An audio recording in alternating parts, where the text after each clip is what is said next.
Dyma Recsi neu Recsi a'n cedi. Deargu swydd efrog neu Yorkshire Terrier yn Saesneg yw Recsi.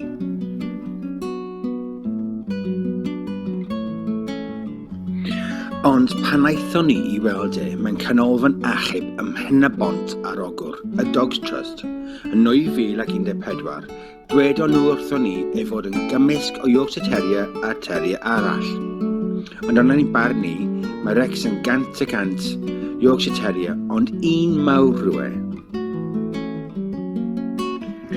Dwedon nhw wrthon ni hefyd ei fod yn dod o ferfer yn wreiddiol, ond herwydd nad ymdopodd ei berchenog wreiddiol gyda 2 blentyn awtistig a chi, roedd rhaid iddyn nhw fynd â fe yna i gael ei achub gan deulu arall, a nawr mae Rex yn byw gyda fi, Joe, fy nghymerlu a'i ferch Caitlin yma yng Nghasnewydd. Ers iddo fe ddod adre gyda ni, mae'n byw trwy gydol y tŷ. Mae'n cysgu ar y soffer, ar ei wely o dan y grisiau ac ar ein gwely ni trwy'r nos. Ond i fod yn onest, mae Recsi yn gallu cysgu unrhyw le. Mae'n hoff iawn o godio hefyd.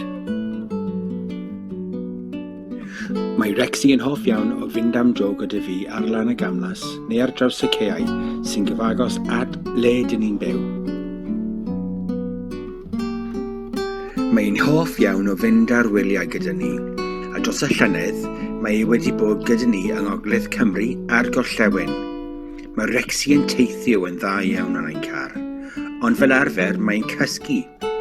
Mae'n cysgu i rywle a dweud y gwir, yn enwedig yn ein car pan dyn ni'n teithio.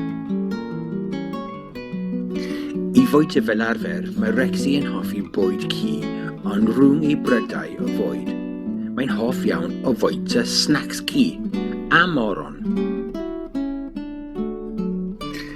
Dyn ni'n caru Rex llawer ac os ei fod yn rhan fawr ein teulu ni. Mae ei wedi mwynhau cael pawb gatre yn ystod y cyfnod clo.